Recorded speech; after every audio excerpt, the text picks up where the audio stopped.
Hi friends, so the goal of this video is to film it in under 10 minutes so that you have quick and easy do's and don'ts for your Mcat without taking too big of a break from studying. So that's the purpose of this video. I got a 508. I know that's good or bad for some people.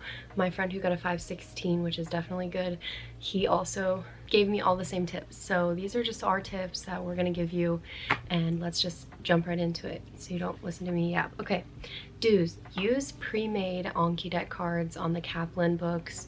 You can find these on Reddit, and honestly Reddit's gonna be your best friend. So you can look up Jack Sparrow, Miles Down, there's review sheets, there's a lot of free resources. Don't make them all yourself. It's extra energy. Why would you do it? It's already made for you. And you can actually follow along with the Kaplan books and then review with the pre-made Anki decks over each chapter, which is very helpful. Do figure out what content works for you. So some people really like reading the books and writing notes. I did that. I don't recommend that.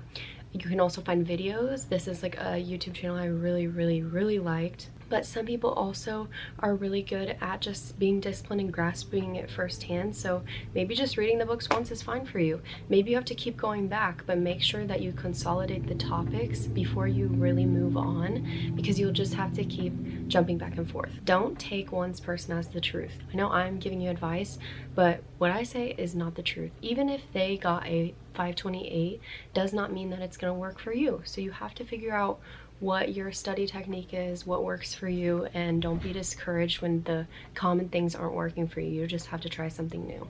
Do start practice problems as soon as possible. Get UWorld, get the AAMC question banks, decide what works for you. So I recommend getting both. I recommend doing all of them if you can. I didn't, which is why I feel like I didn't do as well as I should have. But the problem is there's so many questions that you have to stay disciplined. You have to stay disciplined, and you have to do a certain amount a day and just don't fall behind. So the questions, even if you don't feel like you know everything, don't try to learn all the content before you start practice problems. It is a waste of time to learn all the content first. Sometimes you just need to jump in, and that's where you get the most progress. I feel like I learned the most reviewing questions I got wrong. So with that, do write down questions you've missed and thoroughly understand why you got them wrong, and also thoroughly understand why the other ones were wrong or right. Just really comprehend what it's asking, what the concept is. If you really don't know, put them in an Anki deck and study them. If it's memorization, you just need to like memorize it, do that. Don't move on and never look at it again.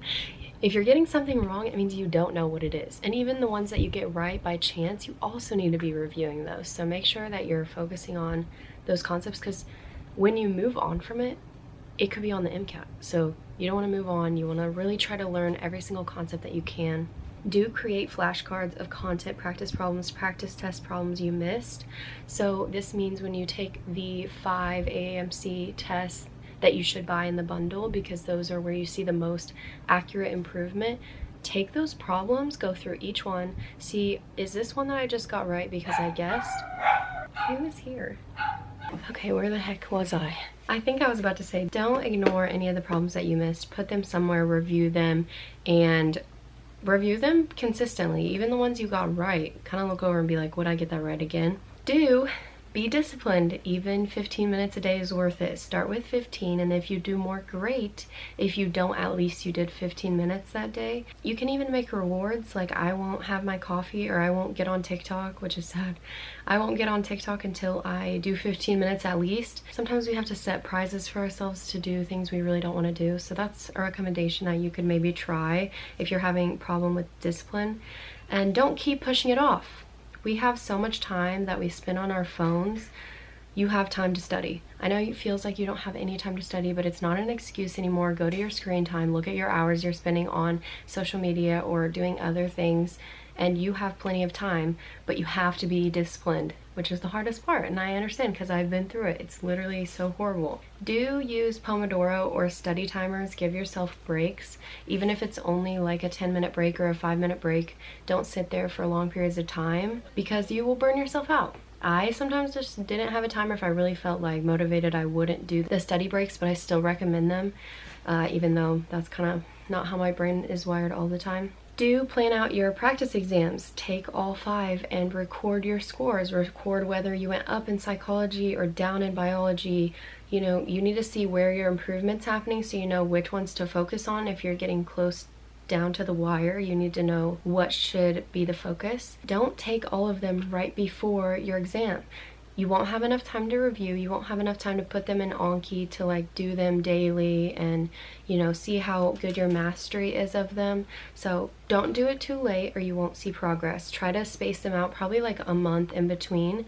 That's giving yourself enough time to study, see if you can apply what you've learned, see where you are not doing well or where you are doing well. Lastly, do realize that this is your own personal journey and you decide what failure and success means to you. I went in thinking I was going to get easily a 520. I was like, I always scored higher on my SATs. I always scored higher in my honors courses. So surely this is going to be like that.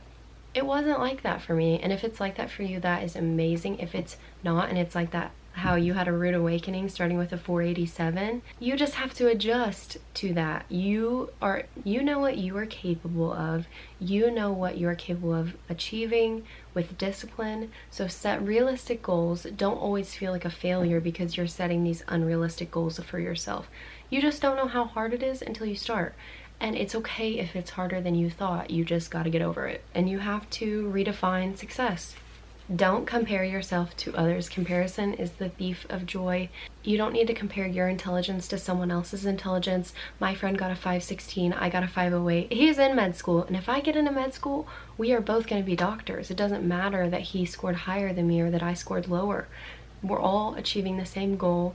Don't get caught up in the statistics and the numbers game. Just do what you can, stay disciplined, know that you did all that you can, and that's all.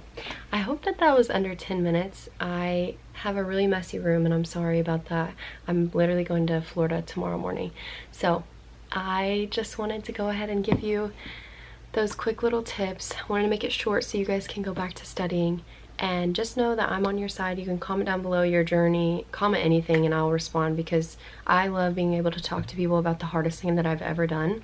And if you feel like this is the hardest thing you've ever done, I'm right there with you, and I'm on the other side, and I'm about to go be on the beach. So I'm telling you, there is an end to the suffering. You'll get through it. I got through it, and it felt like I wasn't ever going to get through it. I have a video on my channel my last 3 months before my Mcat, so go ahead and watch that if you need some motivation. And good luck on your studying. Good luck on med school. And I'm currently applying, so if we want a med school application video, let me know. All right, bye.